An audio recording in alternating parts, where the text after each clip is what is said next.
Ito yung home service natin ngayon guys, pa Alfonso. Guys, magandang araw po. Dito po tayo ngayon sa boundary ng Alfonso at Magallanes. Yan. Welcome to Magallanes. Titiral na technician gala. Basang-basa pa. At yun nga po, dahil schedule po natin dito sa Alfonso, dadaan po tayo dito sa Magallanes po. Dito nga po ay may napansin po tayong bagong resort. Pining pala nito is ngayong March, kaya pwede kayong gumala dito. Ito na nga, malapit na tayong makarating sa ating customer. At sa wakas, nakarating na din tayo. Check natin yung battery nito dahil hindi daw po umaandar. Kumakadyot lang po daw.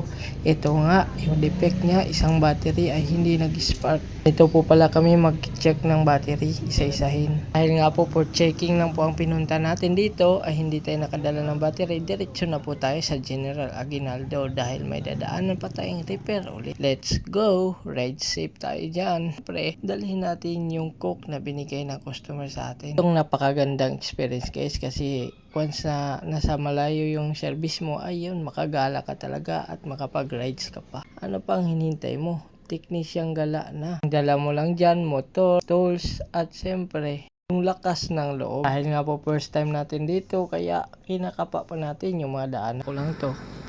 General Emilio Aguinaldo. Welcome. Dito na ako guys. Emilio Aguinaldo, ikaw ba yan? Ikaw ba yan? Tuwa naman guys. Dito tayo ngayon sa General Emilio Aguinaldo Bailen 1915-1965. Okay, yan na. Emilio Aguinaldo, ikaw ba yan? Kakatuwa nga po yung mga pangalan dito, Castaño Estadio. Ang Kastila talaga eh. At yun na nga, nagabihan na tayo. Dito lang po. Maraming salamat.